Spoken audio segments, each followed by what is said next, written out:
Alors si aujourd'hui lui va s'attaquer à ta communication, n'a pas porte-parole, voilà, tu n'es pas le badon, n'a dit badiata donc, à profiteur, on a pour prendre des photos avec Fali, ça n'a pas de sens. Ça c'est un manque de respect, Nabandeko. Si tu veux t'attaquer à une personne, attaque-toi à une personne et non qu'on généralise tout. Non, c'est méchant. Cette facilité, on a terre de gloire, on a Robin, on nous dit, voilà, moi, en tout cas, je vais lui conseiller parce que la musique congolaise, non, Congo, et moi, ça n'a pas battu net t-shirt. Hier, c'est ceux-là qui ont applaudi, demain peuvent huer sur toi. Mais succès Sankara Sala. Succès au Sankara Sala. Autant. Bah, succès, bah, Roger Ngangbasala. Aujourd'hui, ce sont des noms épandis. Vous comprenez? Donc, Robin doit arrêter avec ça. Notre musique n'a plus besoin de ça. C'est inconcevable dans un pays où vous avez plus de 80 millions d'habitants. Mais Boagata Moussuna Moutouma, ça a succès. C'est inconcevable. Robin Omundi. Moi, en tout cas, je m'adresse à lui. Voilà. Le respect, et là, au moins, il y a malam. Et puis, le respect, il y a réciproque. On remarque que beaucoup d'émissions vont se faire. Ils vont s'adresser et pas à eux. Respect, ça réciproque. Comme il quitte ça, ça dit l'humilité précède la gloire. Mais quand on veut l'orgueil, comme orgueil, on a précédé la chute, ma casse.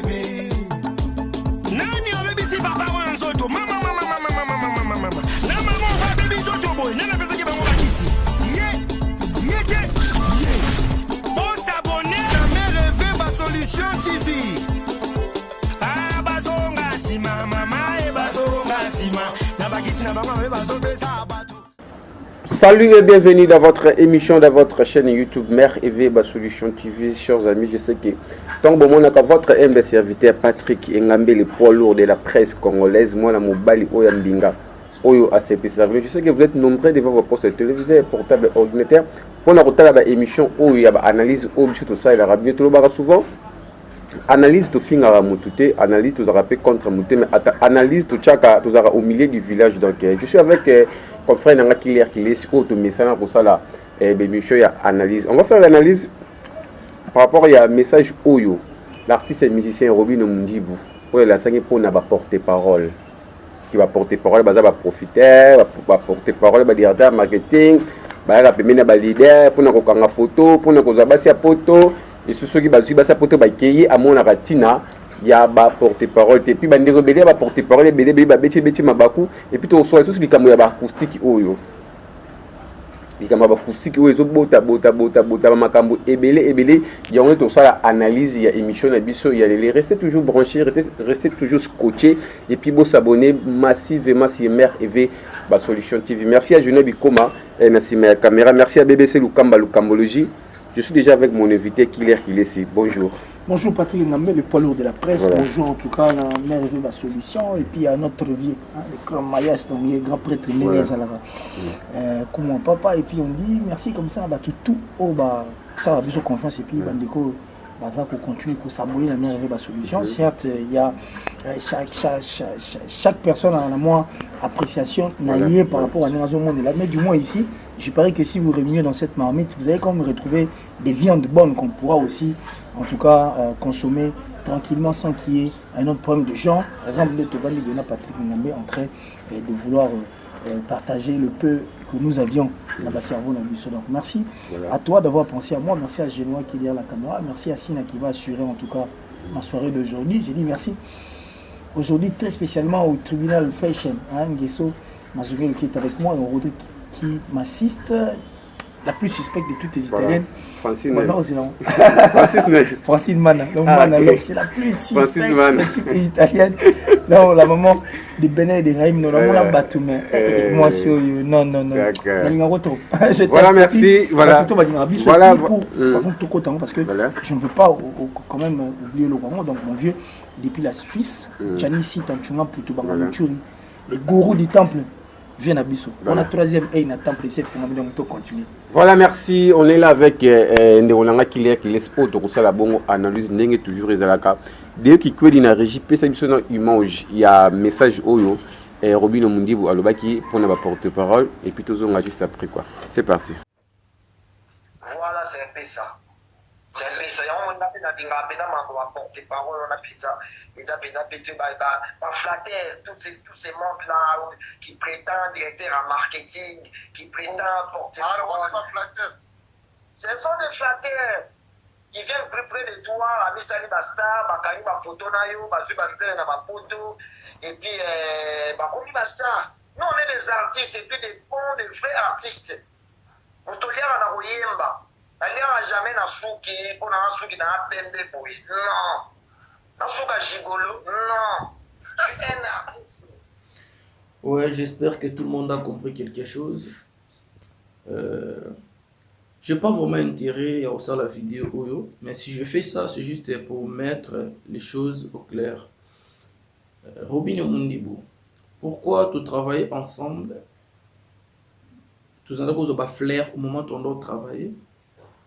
Ceux qui ont démissionné, parce que nous sérieux, nous avons lettre, au moins nous avons note, et là, qui a abandonné Moussala na yote, ou s'est préparé après confinement ou le côté Moutounous. Et toi, tu passes à la télé, tout le monde où est-elle va porter parole, au lobby tata.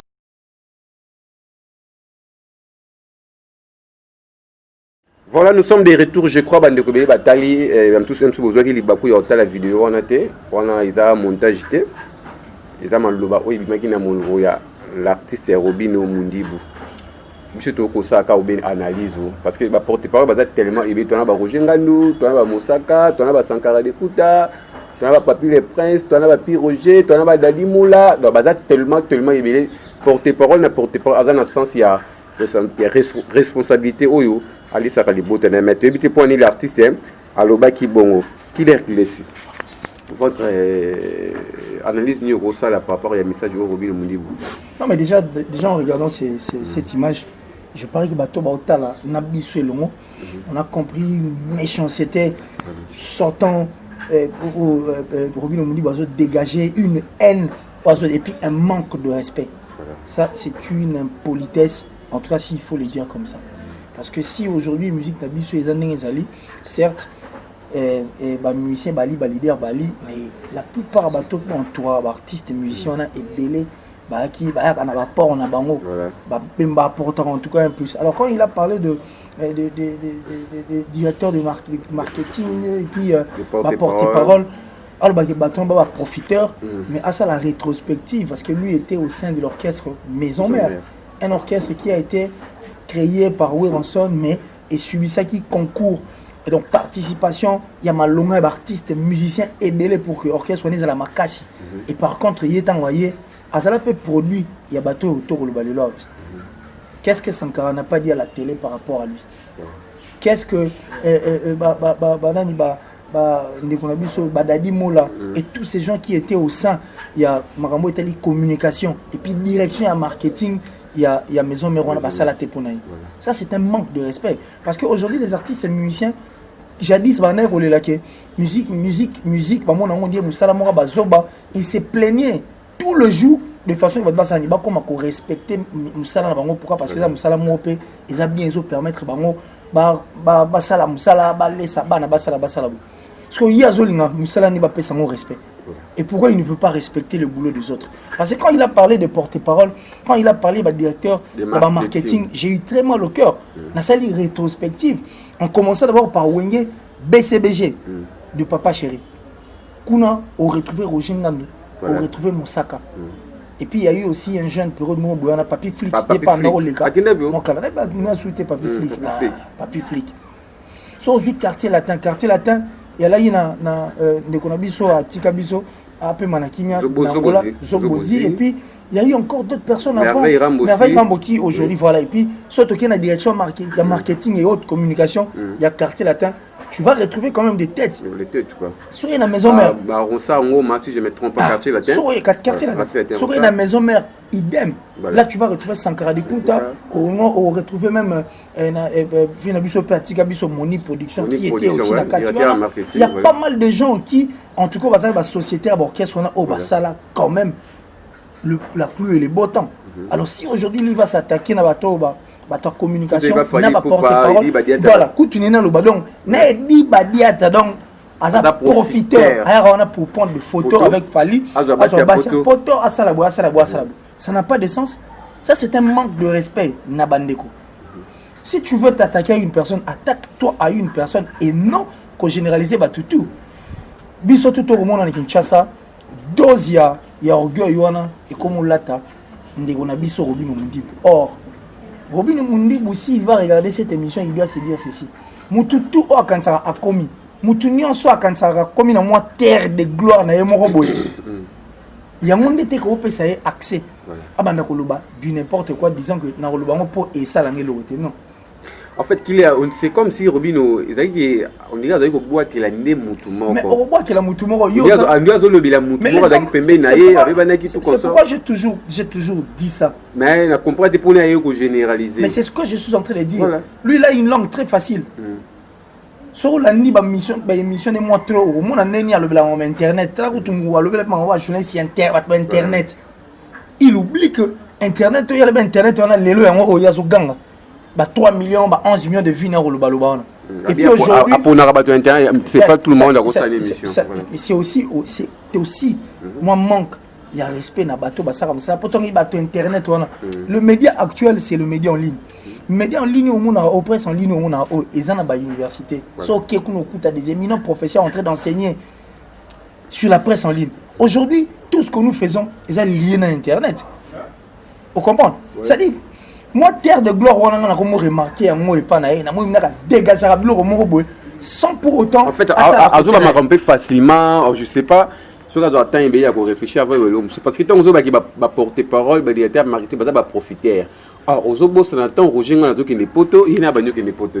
Les derniers, on attend voyager. Tu comprends? Moussaka, Sankara de Kunta. Sankara de Kunta, tout consort. Trésor, comme j'ai parlé, que si peut voyager. Tous ces gens-là. Donc ça dit bango profiteur c'est vraiment un manque de respect. En principe par exemple tout le monde il faut prendre pétition parce que s'il a eu des profiteurs chez lui quand on va au bas poto soit il va profiter à des gouvernements poigner à chasser avant inventé. Il devait le faire. Lui il a été dans la maison mère. La maison mère c'était le travail de Sankara venir à la télé crier que artiste émission na biso to yeux mundi buna romekate. Moi, de vos connaissances là au sein, il y a orchestre, il y a maison mère et l'équipe on était en train d'auditionner ça. C'est Sankara qui les faisait. Aujourd'hui, Sankara est un profiteur. Aujourd'hui, Sankara est un profiteur. Non, c'est méchant. Cette facilité, on a terre de gloire, on a Robin, on me dit, moi, en tout cas, je vais le conseiller parce que la musique congolaise, non, Congo, et bon, ça n'a pas battu net t-shirt. Hier, ceux-là qui ont applaudi, demain peuvent huer sur toi. Parlons un peu qu'il est tout ça la Robino parce que tout le monde a fait des lettres de ma vie à comparaison que ma vie n'a rien que les cafés rigola les lots tout moni va porter parole va directeur marketing va profiter est-ce qu'ils ont la même roboité ils ont poussé Robino Mundi va le barabou mais si il y a cette tout à sur les lots où il y a ça qui à s'en foutre na bateau alors s'il y a une main noire alors c'est une main noire au salango pour qu'il y ait tika la emo.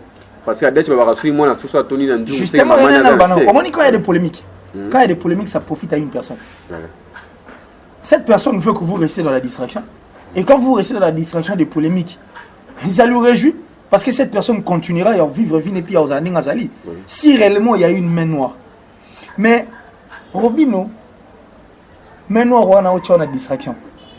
Parce que quand tu restes dans la distraction des millions de vues, n'oublie pas que musique, c'est un million de vues. C'est d'abord le travail que nous faisons. Ce travail, on a une vie, il y a un bâti. Oui, pour nous, tu as enseigné la méritocratie. Tu enseigneras pour battre le cerveau, que il est reboué, il est boué, il est boué. Il y a un moment, mais il y a, moi, les gens vont voir ça, je sais pas, il y a au monde en haut. Ce qui m'a dit la salle virus, c'est que antivirus est allé. Nous tous nous savions que l'internet en matière d'argent, donc ça dit les artistes et musiciens profitent pas comme tel. Un artiste et musicien ne doit pas se contenter n'a pas vu pour une distraction. Un artiste et musicien doit voir ce qu'il doit faire. Alors ce qu'il doit faire, droit. Et essayer de travailler davantage. Ils doivent rester derrière la démarche pour que les droits et ça la respecter. Au lieu de rester dans cette distraction des millions de vues et autres. Ça, c'est une distraction. Vraie distraction pour ça. Pour Jean-Jacques Goldman, à hauteur de 2 millions d'euros. Mais à Zarasso activité des agriculteurs bossou. Pas besoin moi. N'a pas droite. Asion n'a pas droite. Mais alors, au lieu de rester dans Marambouya, il y a ma vue YouTube et autres. Il faut viser grand. Il faut viser grand, c'est une distraction. Et tant que le Congolais regarde et il voit, nous sommes c'est pour ça le plaisir. Mais là, ça, il y a yo les gens qui que yo non ça libre été. Parce qu'aujourd'hui, pour tes paroles, nous sommes parce que les émissions à Bango. Attends, le succès des alliés, le succès va Sankara Sala. Comment comparer que mais succès Sankara Sala. Succès au Sankara Sala. Autant succès Roger Basala. Aujourd'hui, ce sont des noms et bandits. Vous comprenez?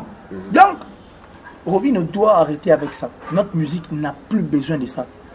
C'est inconcevable dans un pays où vous avez plus de 80 millions d'habitants, mais boire attendre sur la mouton à ça succès Tony Balé. C'est inconcevable.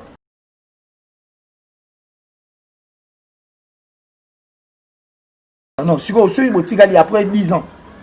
10 ans, 15 ans, musique en haut, et d'ailleurs en haut. Voilà. Et peut-être culture et permettant de Bazalo. Moi, en tout cas, je m'adresse à lui. Voilà. Le respect, il y a malam. Et puis, le respect est réciproque. On remarque que beaucoup d'émissions vont se faire. Ils vont s'adresser et pas à eux. Respect est réciproque.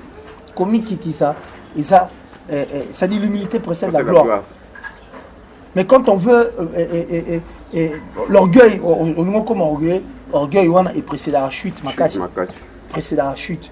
Tu as encore beaucoup de défis à relever. Voilà. Tu nous dois encore des chansons parce que nous te connaissons chanteur et non un animateur. Non. Voilà. Tu dois beaucoup de la musique congolaise. Il faut il faut faire un chef d'œuvre de chansons éthiques là. Au lieu de rester dans une distraction, millions de vues, nous permettre de faire générique, il y a chef d'œuvre.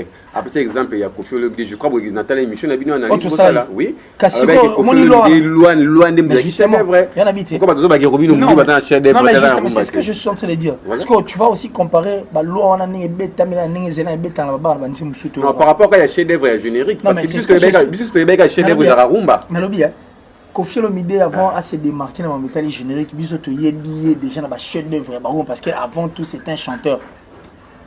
Et ça quand pour toi ça va chômeur t'es na boulot na aseni asu animateur na ache ba yemba pe bango parce que bango msana bango ya mwana. Mais quand on parle, au moins le acoustique est bêtement. Ba tebele ba bête acoustique tu vois pourquoi? Tu côté l'acoustique. Quand ça tous les deux ils prennent ba bête en côté tu quoi dans biso. Mais ils n'ont pas de chanson. Alors, c'est tout ça réalité. Ils n'ont pas de chansons. Aujourd'hui. En fait, un répertoire, tu vois. Oui, mais aujourd'hui, hein, Papa Chéri vit de ce qu'il a fait. Kofi Olomide vit de ce qu'il a fait. Ranson vit de ce qu'il a fait. Tu vas mettre un concert. Tu vas mettre un Nzembo et Marc Abisso. Soit à Tchendou, là, au Camor. Mais Papa Chéri n'a pas un album. Mais quand il livre un concert, Batubako, il y a $100. Mais voilà, parce qu'à l'époque, on va comprendre qu'il faut tout tirer d'empreinte. Robin, on dit, ils ont des défis et puis devoir il faut ça là. Voilà. Il doit d'abord laisser les empreintes. Parce qu'aujourd'hui, Fali peut faire des concerts. Attends, 60 ans un succès, il peut faire des concerts. Voilà. Avec toutes ces chansons, et toutes ces chansons, et ça, bien tiré. Ferigo la peut aussi faire des concerts pareils. Voilà. Parce que, et si va jouer à la place, mon robot, on est raté. Donc, il faut être la focus de ce qu'il veut faire. Il doit d'abord s'imposer. Au lieu de lui dire parce que tout le monde est passager. Voilà, merci beaucoup Killer, c'est pour comprenez chers amis. Ils ont fait tout le bar. Ils ont mis ça à analyse. Artistes et musiciens ne sont pas contre toi, mais le langage de la télévision, ils ont blessé parce que si tu porte parole, si on a bien raisonné, tant mignon Abraham, non Fuji. Dino Caporage, Bayaka Wenge BCBG. Ce qui c'est grâce à Kissinjora.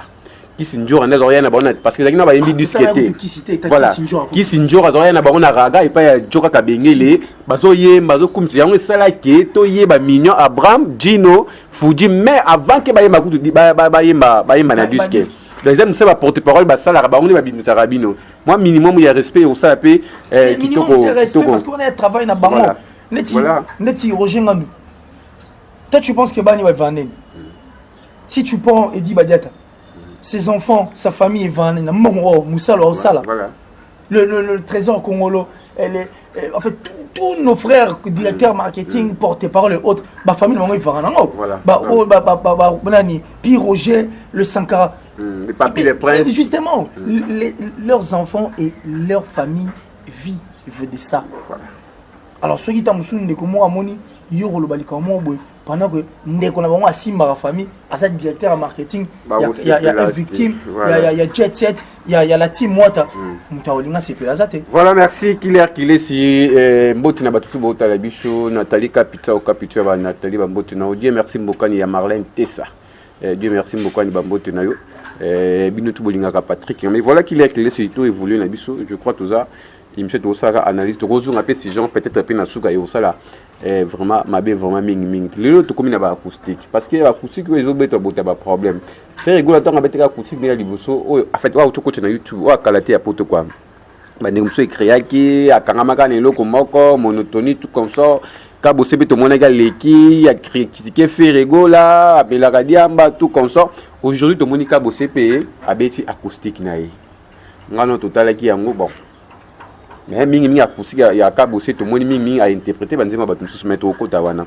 et tandis qu'il a fait rigola to moni abimika musique na moko et to moni aussi artiste comédien en sous le p abeti acoustique les acoustique en c'est bon fort version bon tu sais battre ba acoustique non en sous est-ce que dans le moment où il a confirmé est-ce qu'il faut acoustique to ndenge battre non mais bon le tout fait partie de la musique oui force en nous les cas les alendés Wenge ebwaki ndombolo Wenge mtabokit voilà quartier latin et yo que oh mais bon ça va quoi à récupérer talasco Wenge ebwaka ndombolo na 96 sur mémoire trahir ngati je crois fait de l'amour Kofi Simbango de 96 chaque album en bimsa a robeta ngo a memango ti na ba 2000 2001 vous comprenez forcément là voilà accompagner le roman beti na suka oh wenge ta musu ina idée atika ngo mais il y a eu accompagner en musique na biso ba roman bengo ndombolo 96 donc de 96 à 2001 pratiquement donc ça dit 96 plus 4 2001 donc ça fera 5 ans je crois ce mémoire est ingate 5 ans durant ndombolo beti n'est-ce pas que pendant 5 ans là c'était une force Wazé quoi soit bogi côté monsieur bogi plein orchestre monsieur Zion et boaki trimo orchestre et boaki côté ça c'est ce qui faisait en fait la force maintenant mon esprit moi comme côté l'artiste musicien a habité sur l'esprit ni bateau ba autour un peu de fois oh mutabe telo ba bien tout le monde qui a bien pour so yo le mozo chapa na obeta ba biso ah te prise ah et so po ba bateau diembeli voilà aseni asundoli abeti crime susu asundoli abeti kuno kuna pas sundoli abeti kuno abeti asundoli yango babilo na biso leka voilà siko lelo to linga tozo ngise esprit wana ya kala ke so muninga sali challenge o abeti o yo po sali yango kuno sali c'est une force le plaisir le bonheur l'honneur n'est que de notre pays c'est la République démocratique du Congo qui sortira et qui sort vainqueur oui parce que ba ndeko musuba lo ba ke ka bosse il fallait pas au moment où il allait critiquer faire go mais il m'a obité soit frustré kasi on habité batu oh balobeli ka bosse balobeli parce que tout le monde a accepté makambo ka bosse sala na TV. C'est quel espèce au côté de l'artiste et musicien. Les loups ne se mangent pas entre eux. Kabossé aujourd'hui sont tenus battus, mais Kabossé n'a parcours mon pas bien. Mais parcours à ma casse il y a Kabossé et ça là les locaux monétiques à la boue. Mais c'est maison mère. Mais maison mère il y a un fait rigoler chef d'orchestre entre nous soit dit. Et puis et pas qu'on a maison mère on a faire un peu kilo d'orchestre voilà. C'est que si on peut intégrer l'orchestre on est pas avoir ça il swing de quoi man patate. Mais aïe bah qui fait rigoler la paix à chaque paix. Mon coloton aïe parce que l'orchestre on a tout yébini va fonctionner et cette force son énergie va nous combat bah sangi ça pendant beaucoup de temps yo yo koti et accompagné et pesio makam Aujourd'hui, pour un petit problème, peut-être tu vas venir à la télé traiter Ferrigo là, un père de famille, s'il vous plaît, qui a ses enfants, qui a sa famille, qui a ses frères, lui traiter des fumeurs de chanvre comme ça à la télé, pour faire plaisir, je ne sais moi à qui. Non. Bilon mususu to sala ngoto bo sana rapete. To bo sana raté. Que mon père au passera bon moment pe na Ferrigo là na orchestre là. Pour époque on a tout ébiqué. Ba venir biso monib, ba Ferrigo là et quelques têtes il y a kilo orchestre so pe mo qui ne va voir journée ba na op ça pe moi à vie na ba. Moi vie na ba encore. Et puis nous c'est banana wenge. Donc ça vie na ba. Kabossé a quand même bénéficié d'un apport et Ferrigo là. Ça fait très mal de voir que oui au fini moto on met les bangs. Il y a un moni batu ba hotel militaire a bêté le wana. Batu moni on peut moins méchanceté morobo. Ça dit non yo OK na mutu boyete mutu no boyeba no OK nene ngona te. Alors nous on attendait maintenant lui quand il a bêté le il voulait faire voir aux gens que non ça là mieux que faire. Voilà. Alors pressé surtout là on comprendre qu'il y a une impréparation en fait. Voilà. C'est un artiste qui a une belle voix, mais il y a une impréparation à l'intérieur. Au moins, on a une impréparation zali. À la hâte, ça dit, on a prouvé, on a fait un bima. Donc, sali maramo be bilinga. Et on brûle battu. La monnaie de 5 jours, à 71 000 kilos.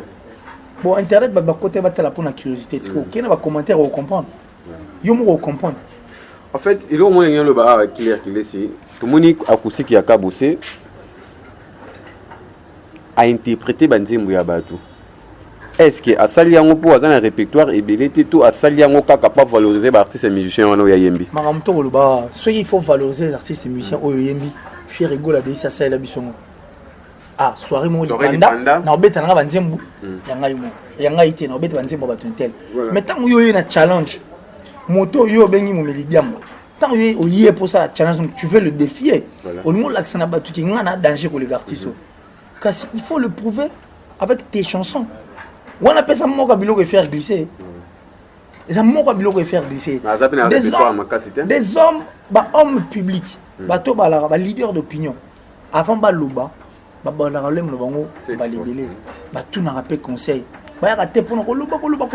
n'y a pas une arme plus forte que le silence. Il n'y a pas une arme qui est plus forte que le silence. S'il était silencieux, ça allait passer. Tout le monde a dit que failli pour pas. Mais tu as la tendance. Et puis, je vais m'adresser aussi. Je m'adresse aussi. Il y a des warriors, des fans, il y a Fali, est victime. Il y a Fali, il y a Côte Sagaï, et ça y est aligné na yé. Moutoumo à côté ici. Bah warriors pour comme appeler maison mère Zalaka. Maison mère Zalaka. Selon moi ici ici Presté. Si pour aller mais mon terrain moi pour comme on a problème dans Moutentel. So yoki acoustique voilà. En dehors de la chanson de Fali. Oyo quand même Bataboaki. C'est plus des gens qui ont aussi tendance et puis rapprocher. Il y a Fali. Peut-être qu'il y en a Fali Basona à Bangote. Tant que Sali Bongo, lui pense qu'il veut faire aussi plaisir à Fali pour faire la scène d'âme soit recota Makambango et alimenter moi polémique. Non. Bah Warriors c'est peu faux. Là souvent mon yelo mon a TV Moutouma le belo mon il y a contraire. Pour faire peut-être plaisir Nabino pour côté Sabino na danse en fait que vous soutenir pour pas attaquer Moutouma bobo ya répète. Pour na mon bango ça va fan mopé. Il y a moins tout droit. Et puis, on a remarqué le moment où il a acoustique qui a fait rigola. Fait rigola, boire la mission d'âme, en fait, la mission d'âme. La moi, peut bosser, la mission O, M souffrir à boire à récupérer. Ils ont guerre, combat, mission, ce n'est pas une guerre. Il faut pas bosser dans les gaz, mais tu es abîmé. Comment ni penchant au na le bango boutumoy. Serge Mabia la babimi. Ba penchant au na le bango boutumoy. Na le bango depuis la nuit. Ba penchant au yo. Jani Pacha, la mission est mission fait rigoler, moi kabosa bois qui est. Ba penchant au yo. J'étais en train de le dire que ça va tuer ou compliquer ma bébélé. Les musiciens doivent revenir à la raison. La musique, ils ont maman na bango. Parce que musique nous te facilite mon tâche bazala au bazalelo. Vous comprenez? Bazong c'est la musique ascenseur. L'ascenseur au bazong c'est la musique des amis. C'est quand ils savent ce qu'ils font. C'est quand ils nous donnent des produits, des chansons, des œuvres, des chefs-d'œuvre. Vous comprenez? Les musiques à OCP là. batika biso non na distraction non. Mais bande comme ça. Ils vont changer. Basa nouvelle ère, ils peuvent changer la donne, ils peuvent changer. Babiloko ba kofi basala kala ba basala kala. Bango ba peu ko se rattraper basala en tête. Mais quand même à ça les gens au moya motu, le ba fallait vraiment comparer acoustique ya Kabosine en Souzolo parce que en Souzolo il n'est pas chanteur. Non mais quand même. en Souzolo n'est pas chanteur mais il nous a donné un beau produit. C'est un artiste. Il a donc ça dit il a honoré leur mère qui est la musique. Mais bah, pour comparer, tes cas, c'est un musicien, il y a déjà 25 musiques. Acoustique, on a un sous-zolo, je te jure. Laisse tomber. Ah non, même pas. Oh, mais c'est déjà, lui et moi, ça date. Ça date. Et puis, la pièce, théâtre et autres. C'est vrai que Liban, ça va moins bien. Yo quand pour la Liban, to côté là. Yo pour ça, mais pour comparer acoustique, il y a un snap acoustique, il y a Kabosé, c'est un chanteur, c'est un musicien. Mais justement, on est en traitement acoustique, babanana roganoni. Acoustique, réflexe à l'imposer tant que roganzemba roganoni. Mélodie. Le son, l'arrangement, n'est pas fignolant, on est bien. Mais c'est pas fignolant, on a poteau. Mais yo quand c'est pas fignolé, ah. Faire va fignolant moi. Ya kabo ya faire va fignolant moi. Oh, kasi. Il y a fait c'est l'impréparation. Cabo aussi a fait des choses vite en besoin. C'est un artiste et musicien que je respecte parce que parcours n'est pas bien. Voilà. Mais il doit revoir les choses du bon côté. Voilà. Et puis Cabo Zonga n'a pas dit ça. Oh, on a mis un bien. Hein? Nabi, impréparation, c'est ma cassi. Ah, impréparation. C'est l'impréparation au fait. Et puis, il fallait pas ça clip na bouton. Mais justement, c'est à cause de cette impréparation. Nous, on va comparer homme acoustique version en sous-zolo. Na acoustique live, on va comparer. Voilà, je crois que c'est la fin de notre émission.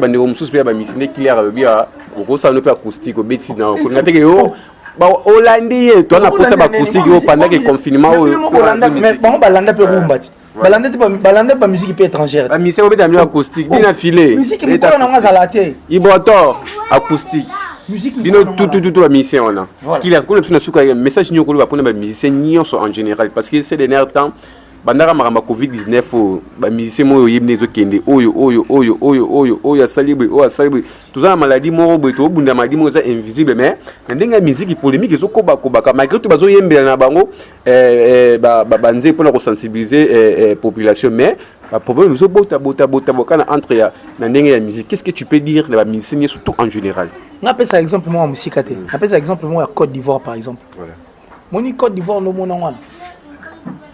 Daïchikan, DJ Arafat, nous tu bien que c'était un voyou, un clasheur, un brutal. Côte d'Ivoire Régétaraï. Sur 100%, il y a une autorité, il y a 1% qui est la première. Entre autres, on a énuméré Ahmed Bakayoko qui avait de très bonnes relations avec DJ Arafat. Qui sa même musique n'est pas. Mais à chaque fois que DJ Arafat a nommé pour la cause de la Côte d'Ivoire, qu'est-ce que les Ivoiriens faisaient? Malgré tout, il était maquillé pour la biso. Photosani. Basimba. Si on biso awa, les gens oublient même que baké mouillé mayo na bango bilamba balati ezap pour arriver dans du Congo donc azo linga coup. Les artistes et musiciens doivent regarder les choses du bon côté. Ils doivent se soutenir même de loin. Attention ba pousse na té. Ils doivent prêcher ba fanatique. Faut prêcher bango. Soutien, méritocratie, considération. Attaque, ça dit souvent on a besoin de ça entre vous, des guerres, oui, mais soit des amours, ça bimi. Tchai poids. Mais tchai poids. Fallait attaquer Gominga Wada Ngana, ou pas si moutou bat champagne, seka. Si vous m'avez quand on fallait que non salon pour naïe. Certes, fallait au salon au tamsupo et quand on a palmarès, n'est-ce pas que Mbogo va autant à Combo les Arabes du Congo. Mais l'honneur y a biso. Fallait pour pas des Républiques démocratiques du Congo. Mais y a biso. C'est inconcevable. Ils doivent se soutenir. Ah ouais, les guerres, oui, on accepte, ça passe. Mais ceux comme Rambalibanda, il faut wattiga bloco parce que maintenant là, pendant le Covid-19 il faut enseigner biso mambébélé. Donc tout ce que les artistes et musiciens doivent faire, bah ça n'a pas d'intérêt à Mboko na biso. Et j'ai vite compris que bah on va comprendre mambébélé, bah ça battre, bah changer. Mais les warriors, bah fanatiques, il y a une victime. Je vous prie. So bon monye lo mo comme le Canada ba benda bino ba kotsa bino na danse mo boye na makasi. So boboye. Dites à votre président boboye. Bon, parce que exemple, monsieur, parce que nous avons pour que et chapeau, vous pèse à l'éti et côté confusion et qu'il est foot anime et foot et l'autre et tous les autres fanatiques. Faites-les de même pour notre orchestre, notre président la Bible. Donc, merci à Genois. La plus suspecte de toutes les Italiennes, Francine Mana depuis l'Italie. Francis Mana. Mana love. Mana love. Moutou neb ça. Mana benel na raïb. Moutou donc. Je l'aime en tout cas. Une très très bonne personne. Venangai Janice Tanchunga pour Tubanga Muturi de Suisse-Irlande. Le gourou du temple vert.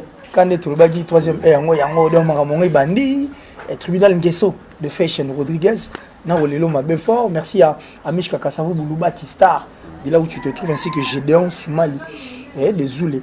Yebisasiko Armas Kadima Kaloubi, le grand H. Il y a Orange Joana qui est Maramango et Bandito Solango Skondéman et au Salabien donc Armas Kadima Kaloubi de là où tu te trouves. Donc salut à toi. Et puis salut à tout en tout cas Killer qui est je pense qu'il y a beau sanité. Comment c'est qu'il peut de côté Eric Nkake, le boss Eric Kake depuis les États-Unis. Et ben bon. Voilà, merci beaucoup Killer qui laisse nous invitation à Patrick Ngami comme d'habitude tout ça là toujours.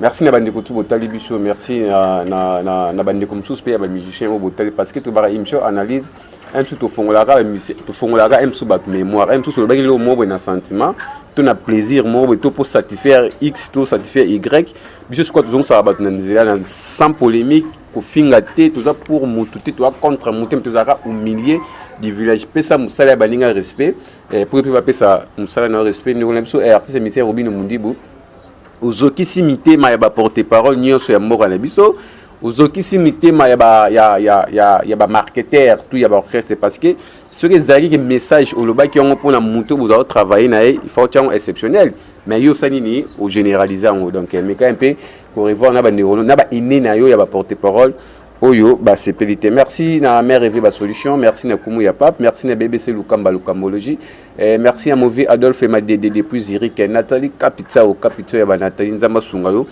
Maramono Kindaka toujours liboso, Nadine Ouma ya Maman Nadilan, arrête habite Fifi Mbolo. Titus le thème durant Makaya Badira, pourquoi pas à toi Dieu merci Mbokani, Dieu merci Mbokani Bambo Tinoya. Mes condoléances aussi l'international congolais joueur Nabiso Bobo Ngenda ou Abungsa qui moi Sinaï Raissa.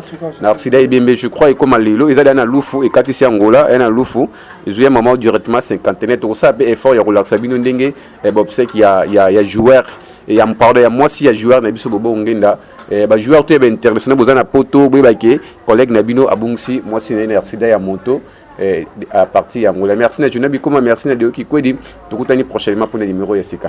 Bye bye.